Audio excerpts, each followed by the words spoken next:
welcome back, y'all. Today we are going to do the top 5 palettes of 2024 that I enjoyed. They didn't have to come out in 2024, but they definitely had to be bought and used in 2024 for me to consider it on this list. Now, some of these probably won't surprise you, and then some of these maybe. Who knows? We will see. Today there's not a lot of new on my face. I pretty much used a lot of old products, just stuff that I've used before and like.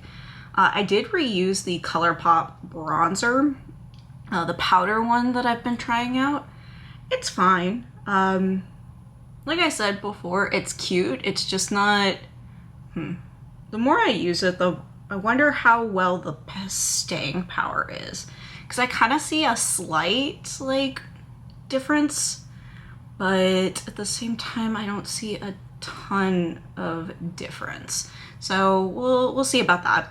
And then I did use the newer Valentino lipstick, the Spike lipstick. I will put the color in the description. So far I don't dislike it. I do think it has a little bit of a perfumey taste to it. I know I'm not supposed to eat it, but you know, sometimes lipstick gets in your mouth. So, but it's a cute shade. Like a warmer mauvey tone. I think it looks cute. So that's just what's new on my face so far. Personally, I don't love lipsticks that kind of smell and taste like perfume. We will see how it goes for the rest of the day. I have a matcha latte to get us started. I know it's only 5 palettes, it's not going to take forever, but I need something to keep my throat going while we talk about all these products. So I'm just gonna... All right, the first one. This did come out this year. It is a kind of surprise to me, as it might be to y'all, but it is the Viseart Petite 4 palette in Isolde. And whoever does the swatches and the pictures on Viseart, they're looking a little funky. I feel like the color, the pictures don't match what you actually get, which is not bad. So when I bought this, I thought this was a little bit more pinkier than it is, but you know, I don't hate it. It's very neutral, very brown, very champagne-y. It's your everyday palette. It's a quad, so there's not a lot of differentiations you can make, but it's still cute. It's great for those quick looks, those one and done looks. It's good. It's kind of a palette everyone kind of needs if you do office makeup. It's kind of a good staple. I feel like it blends really well, so I'm not fighting to blend it out. I feel like all my looks from it look really good no matter what I do. The shimmers are not as impactful as I usually would like, but with something like this, I feel like I don't need a super impactful shimmer, as I want it to kind of be a little bit more toned down than what I would normally do. So I think this is cute. If you're looking for a basic, just neutral palette and you want to spend the money, I believe it was $25 for these. I don't think you're gonna hate it. Like I said, it even comes in this cute little packaging. It's very compact, very easy to travel with. I believe you could probably take out the shades and move them around. I'm not going to, because I think the palette is cute on its own, but if you need a basic palette, I give this a good ranking. Next, this is for all of you who just love a good shimmer, and that is the Dannessa Myricks Beauty Lightworks Volume 6 palette, and I love this. The shimmers are just stunning. They look amazing on your lids. They look amazing wherever you want to put them. I've used quite a few of these, but they are stunning. And there are a couple satin shades. So this red shade right here, this blue, and these two right there, these pink and purple, are a little bit more satiny than they are shimmery, but they're super cute.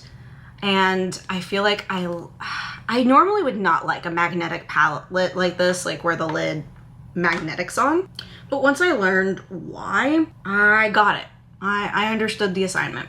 So you can take these smaller ones out and travel with it. And you use this, the removable mirror, as the top. And it makes it more compact than just using this. Because this I feel like is not as sturdy and will move around.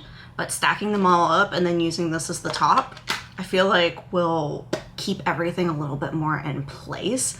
I also like a good shimmer palette. Like if it's got good shimmers that I'm going to reach for, then I love an all shimmer palette. And I feel like these are just so impactful. I usually don't like her liquid shadows. I feel like they're just not as shimmery as impactful, but these I feel like are just, her powder ones I always feel like I get the best impact, the best payoff. They're always so beautiful. And if you love color or you just want to learn to play with color, this is a good palette to start learning to play with color. And that's exactly what Dannessa Myricks said when in her workshop class, is this is a good way to start with color. Like you just maybe choose one, use your neutral shades to, you know, do your matte eyeshadow and then use one of these as a shimmer and you're playing with color. I have no problem playing with color. I've always loved playing with color, but, well, not always, but I was scared at one point, but now that I love playing with color, this is the perfect palette for me. And I love all the shimmers, so this is on my list. All right, this one did not come out this year, but I had been wanting it for a really long time. I had finally got it, and I really enjoyed it. And that is the Lethal Cosmetics Midnight Serenade Pressed Powder palette. And I love these shades. I think this is the perfect like fall palette. I feel like it's grungy, it's got some unique shades, and I can always find something to pair each of them with, because I didn't realize that these two would really go together, but because of the same, like the similar undertones and that grungy feel, they went really well together. But you could also match these green and brown, these two down here, these two, you can just mix and match a lot of these colors and they go really well together to give this grungy fall look. The shimmers are very impactful on the lid. Some of them are very like duochrome, which I like. And I like the ones that just have the glitters in them that make them so unique. I personally like this. I like that it has a mirror. I like the artwork. I reached for this quite a bit this year. Once I got it at the end of the year, close to the end of the year. And I used it quite a few times, and I love it overall. The color story, the formula, it's pigmented. So if you are used to lethal shadows, you are definitely going to love this, especially if you want a grungier look to your day. This one, this is it. She is. And then I was between two. I was between two on this one because I tried two pastel palettes this year that I really, really loved, and I struggled hard to figure out which one to put in this because I didn't want to put in both. I wanted to do at least one. And this is the one that won out just by how many times I use it, by how many times I love my look, by how many times, the versatility is what I like. And this is the Glaminatrix Cosmetics Pretty in Pastels palette. And this is what she looks like. I personally love this palette because I feel like you can get a lot of good looks out of it. You can definitely get those beautiful pastels, like those pastel-y, dreamy looks that you would like, some Easter egg looking looks, but you can also deepen them up if you would like. I have made some beautiful pastel-y grunge looks using these darker shades down here. And I know some people complained about these like grungier, darker shades down here, but I think they actually add a little bit of dimension to a pastel palette, because sometimes they don't just give you a deep enough shade to kind of transition with a pastel palette. And I feel like if you want to like deepen up the look, those shades at the bottom really amp up the look. And I like it a lot. Also, the shimmers are so beautiful because they just have that pastel-y sheen to them, and the Glaminatrix shimmers are always so beautiful and just magnetic and just stunning. Every time I put one on, I melt at looking at how the shimmer looks on my lid. This is the one I ended up gravitating and using the most this year over the other one I wanted to mention, which was the Spring Dragon by Odin's Eye. That one almost won, but if I think about which one I reach for the most, this one's gotta be it. Also, if you use this like Labyrinth shade with this Restful shade, these like two greens right here, oh, it makes such a beautiful like grungy green look. I have been so happy with it. And then I use this Soulful shadow right here, and it just completes the look. So I love this one. I even had to, I accidentally dropped it and I had to like re-put it back together, but she's all good. She's fine. Scared me for a second, but it's fine. And I think you can find just some beautiful looks with it. So that is one of my favorite pastel palettes. Like I said, I wish I could put both on, but I felt like it was just a little too much of the pastels, and the Glaminatrix one, I just reached for more.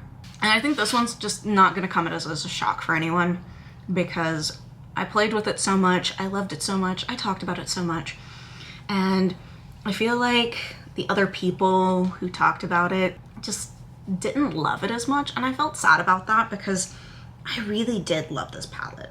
Like, everything about it just made me so happy. And that is the Colourpop X Pokemon collection.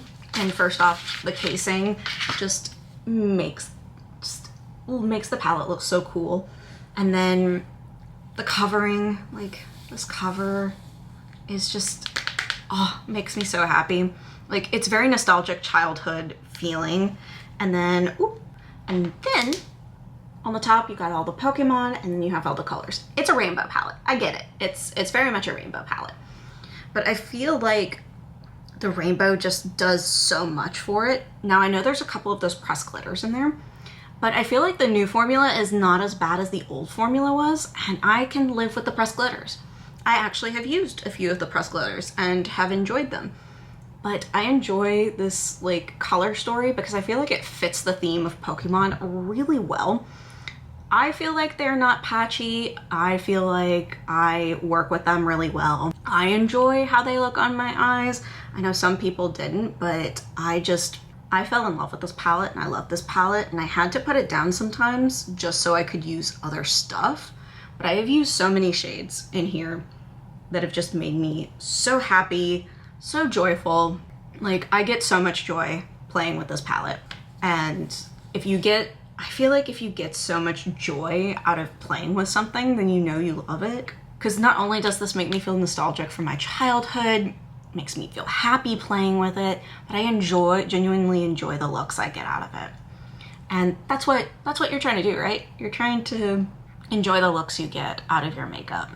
And this one, I just feel like is going to be in my collection for a very long time.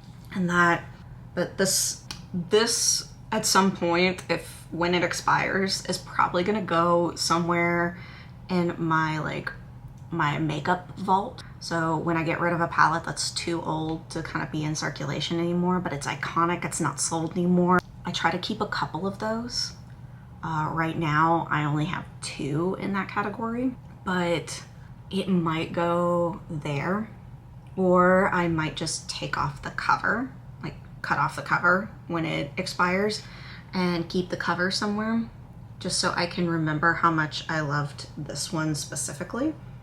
But this one's gonna stay for a while. This one is a huge love of mine and will not be going away anytime soon. And that is the top 5 palettes of this 2024. I don't know why I said this 2024, of 2024. These are the ones that I just either reached for the most or found the most enjoyment out of, or felt like I made the best looks with. Each time I used these palettes, I felt like I was creating something that made my heart sing and filled me with joy, and that's all I need out of my makeup, is just to feel joy. And I'm glad I didn't waste my money on them. Genuinely, I'm glad I did not waste my money on them. But let me know down below, what were your favorite palettes of 2024? What are your favorite palettes now? I know we're a little bit into 2025, but let me know, what are you enjoying palettes wise? Or are we not enjoying palettes? I am old school girly where I love a good palette. I do have some single shadows, but if I'm gonna reach for something, I'm usually gonna reach for a palette. What are y'all enjoying shadow wise? I would love to know. But thank y'all for watching. I really appreciate it. Make sure to like, subscribe, and comment just to keep up with this page. I would really appreciate it. I know some of y'all are watching and I would love to just hear from y'all. I would really love to hear what y'all's opinions and what y'all are thinking. All right, y'all stay safe out there, stay warm. It's been getting really cold, and I hope you have a wonderful, wonderful day, and I will see you in the next one. Bye.